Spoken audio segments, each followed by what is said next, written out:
So what we're going to do is I'm going to ask one quick question, then we're going to hand it over to our experts here at the Kink community.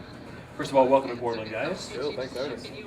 Congratulations, tour just got started. What, you're about 3 shows into it now? We're about 6 gigs in, I think. Yeah, we've done a few. California, basically. It's our first gig out of California so far. How's it feeling? How's the new music coming across? It's great. Yeah, the tour's been great. I mean, we've done a whole European tour as well up till Christmas, so we're kind of like warmed up, you know, and the American shows have been good so far, so it's been great. The stage set's really cool. We really love playing on it. It kind of feels there's much more connection with the audience this time round with the stage set, which I think is pretty cool, and the new stuff sounds great.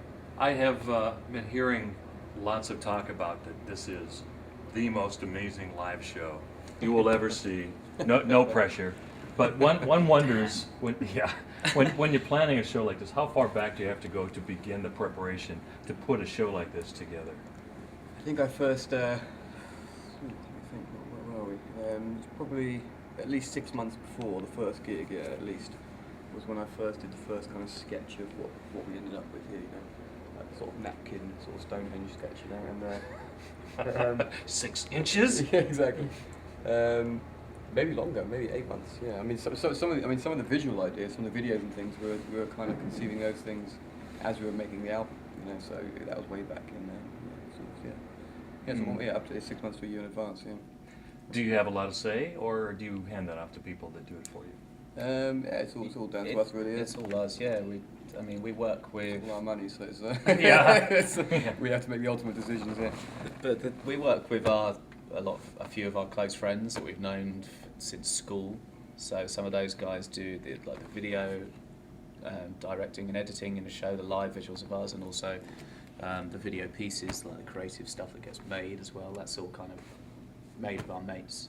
So we collaborate with them, and our lighting designer as well, who kind of helped put the whole thing together. We've known him for many years, so it's just our local team working on it. It's always been like that. I want to introduce you to Dawn Daline, our Kink community member. She's got some questions for you. Dawn, go ahead, shoot. Yeah, probably the hardest one to start it off. But you have a dog, Dawn. You have a dog named Hendrix. I did, not anymore. Oh, you don't? Yeah. Oh, that's Great question. probably not sure then. Sorry. But he's still around. Oh. But he's not my dog anymore. Oh, he's not your dog. Oh, so he's not on tour. No. Okay, well, Matt, your dad was in the Tornadoes back in the 60s. Did he encourage you to be in a band? Yeah, I mean, well, not so much to be in a band. He definitely encouraged music, though. You know, so music was always in the house when I was growing up, and he had a really cool vinyl record collection. So I remember there always being lots of music playing in the house, and all sorts of different genres. You know, he was into country, blues, and some rock music, and even classical music and stuff. So, but yeah, I think when I was sort of probably thought I was going to go more into a kind of big band type situation rather than a rock band. You know? Mm-hmm. And how about you, Dawn? Was your family encouraging? Yeah, they Or were. They were never musicians, Mm-hmm. but I've always loved music from a very young age. I remember, being probably first into someone like Adam Ant when I was 4 and dressing up as him with a guitar. So I think they've probably found it funny that I like music so much, but they were never musicians themselves. But yeah, of course, encouraging. Mm-hmm. And also I heard that on a previous tour that you had 140 smashed guitars. I can't believe that's true. Do you ever think you'll break that record? Yeah, no, I think that record's a little bit fabricated. I'm not sure where it came from. I think there was one tour where Didn't you do one every gig? Well, I definitely threw a guitar every gig, but it didn't break every gig. I mean, I think chucked it it didn't in the usually break it, yeah. There was a tour when I threw guitars into the crowd quite a lot and stuff, but I'd say I think that number's definitely questionable. I'd say. But in other words, I don't think I'll ever beat it. The problem with starting that is once you start it, then everyone expects it. Now what? Now where do you go? Now what do you do? Yeah. Was there a moment that you guys felt like you made it big, maybe after a certain gig or signing with the label? Many moments. Yeah, I mean we've had some very kind of special gigs, and I think just starting this Californian tour was big, and also some like big moments that we've had back in the UK, like playing at Wembley Stadium a few times. We definitely finished those gigs thinking, where do we go from here?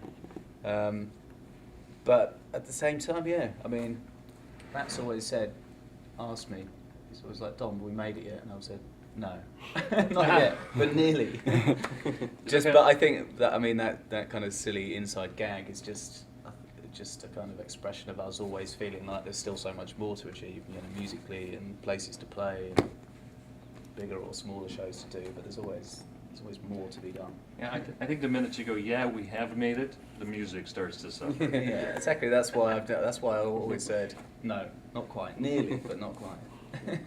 So, I is think- that part of your, like one of your rituals or, you know, something that you do before going on stage, asking if you've made it? I read that somewhere. Yeah, you've asked that a few times right before we got on stage, but not every Not gig. every time. No, but Not quite a ritual yet. not quite. No, I mean, but you know, before we go on stage, we kind of, you know, I like to just like warm up, get myself ready for the gig, try and think about music and practice some drums. Left-handed drummer. Yes, yeah. I've got a little electronic kit in the dressing room over there, so you know, I play a bit of that. You know, just warm up and then jump up and down a bit. You know. We'll let you get to it. Thank you guys for giving us some time before the show. Great new album. Thank you very much. Congrats on the tour. Welcome to Portland. And Thanks for having us. Yeah, cheers. nice to Great be to back. meet you. Thank you. Thanks for we'll being be here. out there. Yeah. It's Muse. Thank you. Oh, thank Cheers. you. Thanks. Nice to meet you guys. Thanks. Thanks, Yeah, guys. cheers. Thanks, guys. Yeah, Nice nice to one. see you. Cheers. Nice to meet you. Yeah, Nice thank to you. Nice to meet you. Hey, our 3-year-old, 3.5-year-old Yeah. has a question. Yeah. What is your guys' favorite color? Colour? Yeah, I'd go favorite red. colour. I'd go red, I think, for me. Yeah, he's 3. That was when we asked Yeah, him. So that what was would big. would we ask? And he said, "What's their favorite color?"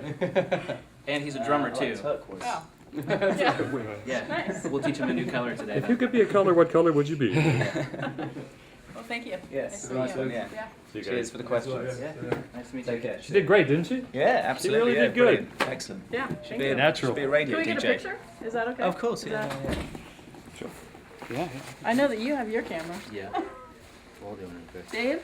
Want me in here? Yeah, sure. Happy to join. I'm actually get to. Cool. Cool. Thank you. Cool. Thank Great. you. Nice one. All right. Take Thanks, care. Tom. Thanks. Bye, guys. See you. Have a Enjoy good the show. gig. Bye. Yeah, We thank will. you. Well, all right, you guys. How'd that feel? Awesome. You're